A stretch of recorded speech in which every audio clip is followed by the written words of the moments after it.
Good evening, everybody. Again, I'm JP. I'm the host of this live stream. Tonight, we're going to be going over the first round of the Johto Region Tournament. I will briefly talk about what happened in that first round, but more importantly, I will be revealing the second round matchups of the Johto Regions Tournament. Of course, feel free to comment as the stream goes on. I would love to know any input from my viewers. So without any further ado, I will proceed. So for this particular round, we are introducing a few of the big guns of the Johto League, including our number one seeds, Tyranitar, Kingdra. Yes, I had to use the shiny because shiny Kingdra is gorgeous. Don't judge me. I will always favor purple over blue. So Kingdra, Crobat, and Blissey. As well as the number 2 seeds, 3 seeds, and some other more powerhouse Pokemon will be showing up now that we got through the first round. So just to recap, for the first round in Mahogany Town, we had Gramble versus Ariados, Stantler and Noctowl, and Fortress and Wobbuffet. Two of these matches, I will say right now, a lot of this I was able to start getting things updated, start updating my master bracket.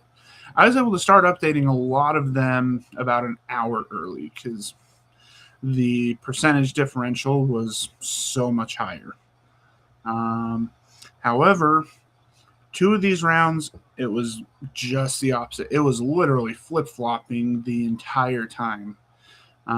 Within the last hour alone, it flipped from one side, went to 50-50, to the other, I think 5 times. And that was with Gramble and Ariados and Stantler and Noctowl. I am really honestly looking forward to when I do the big bracket breakdown with Colton and potentially one other guest if he's available. I'm not going to say who it is, just because I don't want to make any promises I can't necessarily keep. But I really look forward to breaking down those two particular matches. But that was quite the round in Mahogany Town.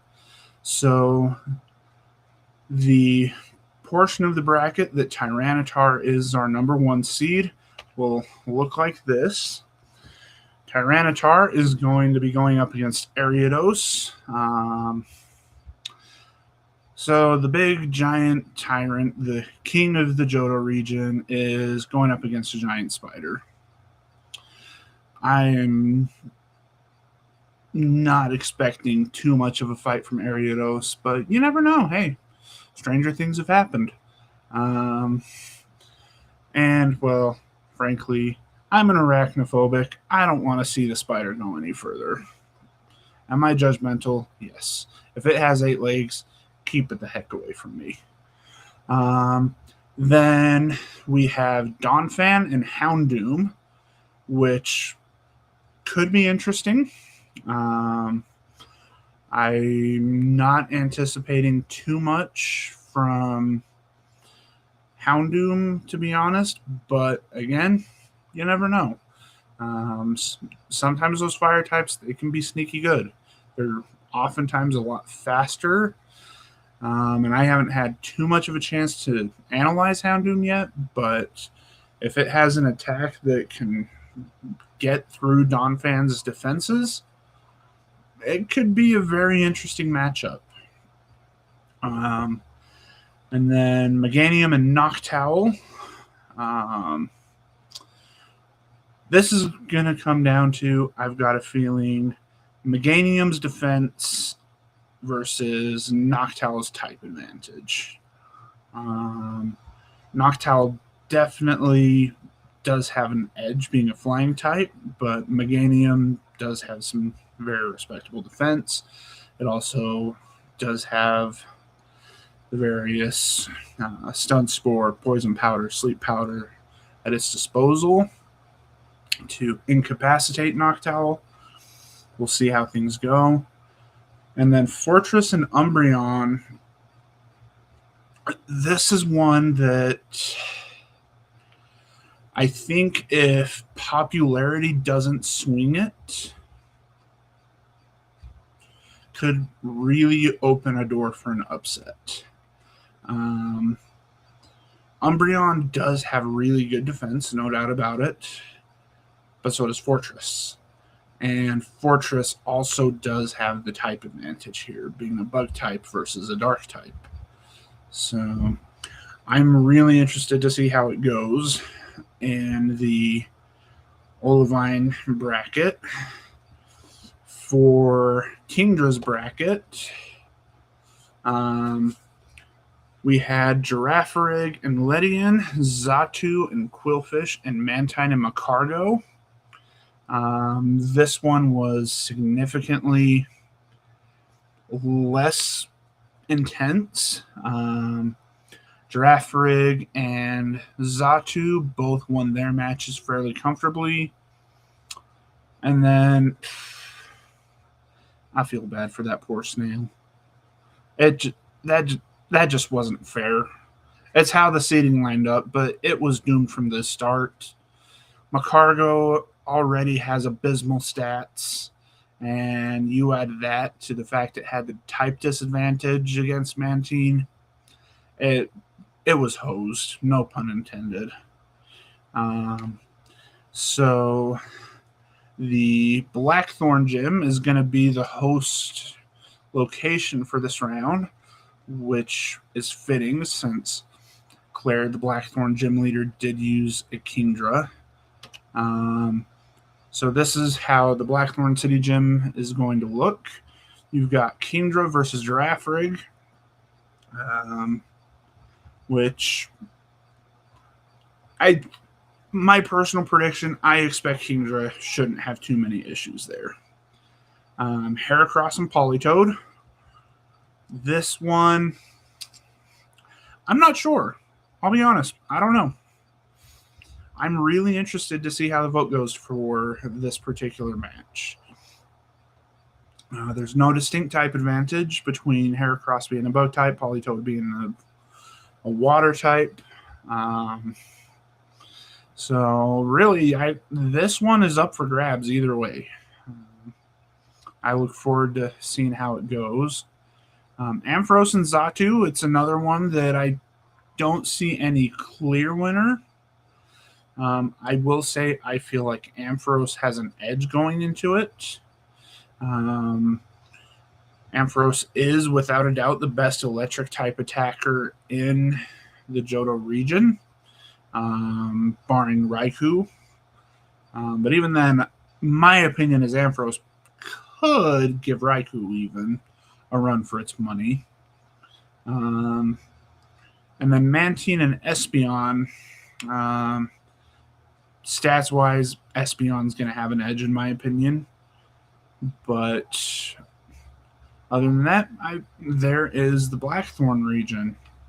The next region is going to be in Ecruteak Gym, in the Ecruteak City Gym, where Morty, the ghost-type gym leader, resides. The number one seed here is going to be Crobat. So going over the previous round, Jumpluff and Delibird. Delibird pulled off the upset. I was a little bit surprised, but hey, I guess people wanted to get their present, so they voted for Delibird. Bellossom and Sunflora. This was very, very reminiscent to in the Kanto region, where we had Victory Bell and Vileplume. Same typing, same Just overall, it's basically the same Pokemon. The big difference here is Blossom stats. So Blossom did pull ahead, resulting in it moving on, Flora losing. Again, me and Colton are going to hyper analyze some of these a little more, some of these more interesting matches. Miltank and Furret. Anyone who remembers their playthrough of Gold and Silver, say so in the comments. With one particular Pokemon, Whitney's freaking Miltank. The bane of everybody's existence. Even if you got that bloody Machop with its fighting type moves, Whitney's Miltank was still the bane of everybody's existence. But yeah, poor for it. That's all I'm going to say. And then Lantern and Unknown. Again, that one, it was fairly inconspicuous. Lantern pulled ahead pretty easily. So the Ecruteak Gym region looks as follows. Our number 1 seed Crobat will be going up against Delibird. I don't anticipate Crobat having any problems in this match. Number 4 Scissor will be going up against number 5 Blossom. My personal money is going to go with Scissor with its attack and its speed. I think it's just going to be too overwhelming for Blossom.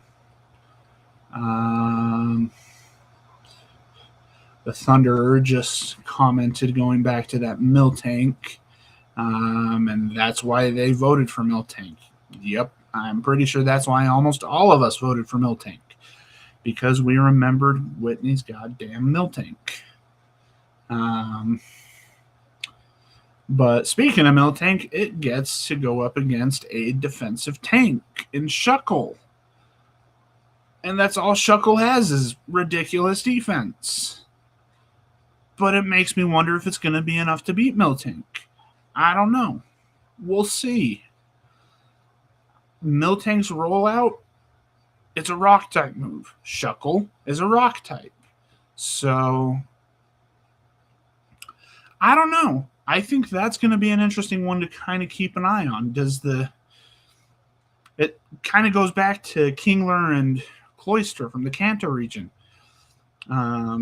Unstoppable force meet immovable object. So I don't know which way to lean on this personally. So time will tell. And then the final round in Ecruteak is going to be Lantern and Typhlosion. This one, it's reminiscent, I feel like, to Arcanine versus Slowbro from Kanto, where Slowbro pulled off the upset with the typing advantage. The difference is Lantern doesn't quite have the defensive stats that Slowbro had.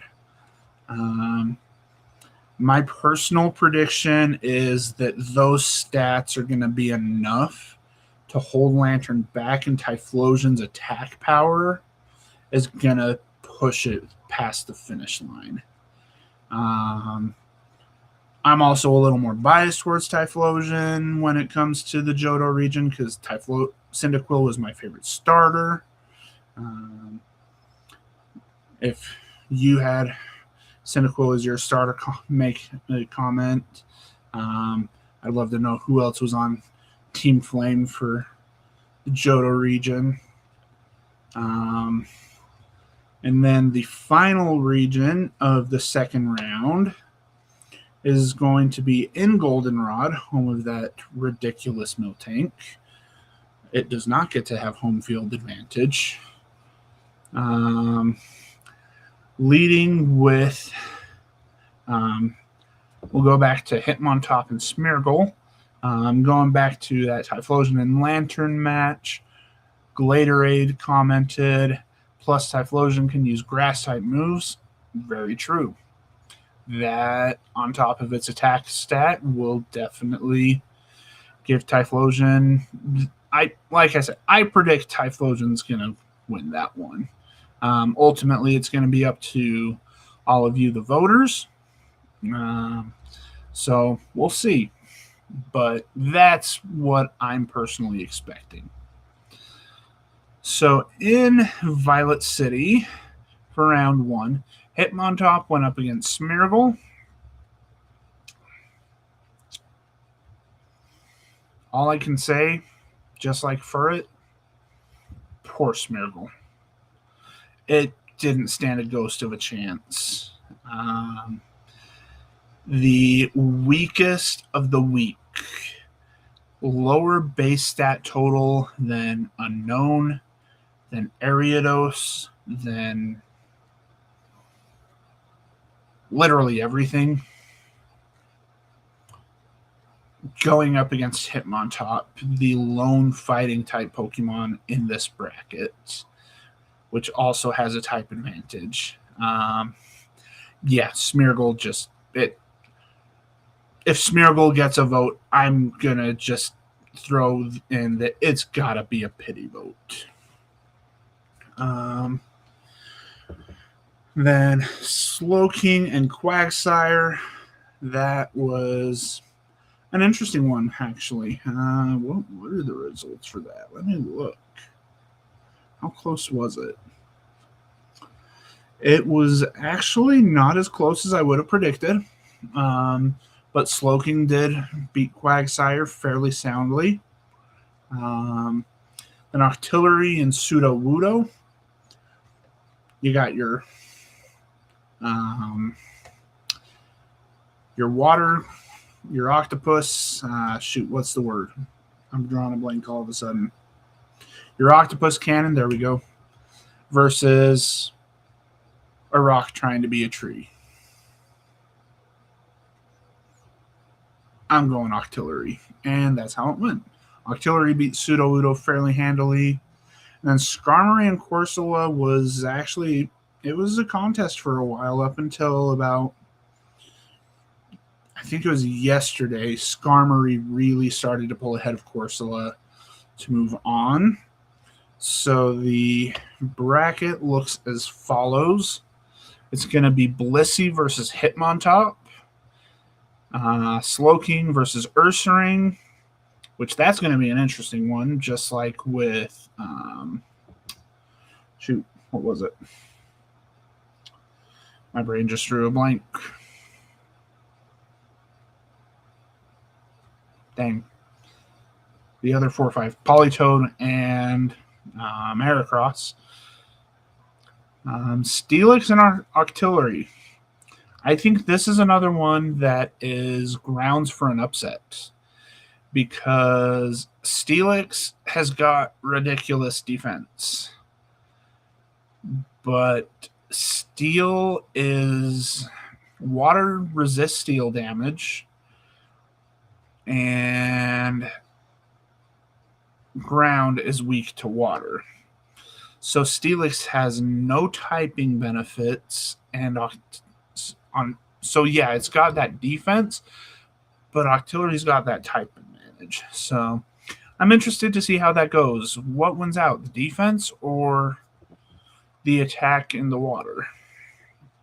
And then Skarmory and Feraligatr, I can see that going either way. So ultimately, we'll have to see what you, the voters, decide.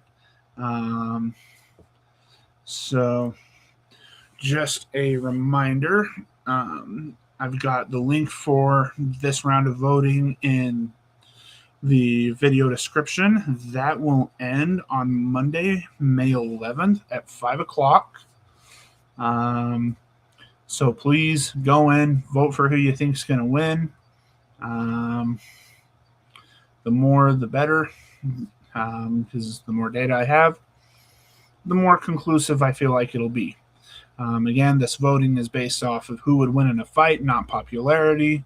So For example, those of you who would vote Umbreon just because you like Umbreon, I'm not pointing any fingers, you know who I'm talking to. Do look at it with Fortress having that high defense, having that type advantage. Steelix having the type advantage, or not having the type advantage regardless of its defense. But I'm personally really excited to see how this round goes. I think that this is going to set the tone for really for the rest of the Johto tournament. I can see some upsets brewing, but I'm really looking forward to seeing the results. And we will see you all on the 11th is the plan. So thank you for watching. If you haven't already, please like this video and subscribe to my channel so that you can stay up to date with these tournaments. But hopefully you're all enjoying participating in this project of mine. It's something I've really enjoyed doing, and I can't wait to see how this tournament ends up. But for now, have a great night, and we'll see you all on Monday.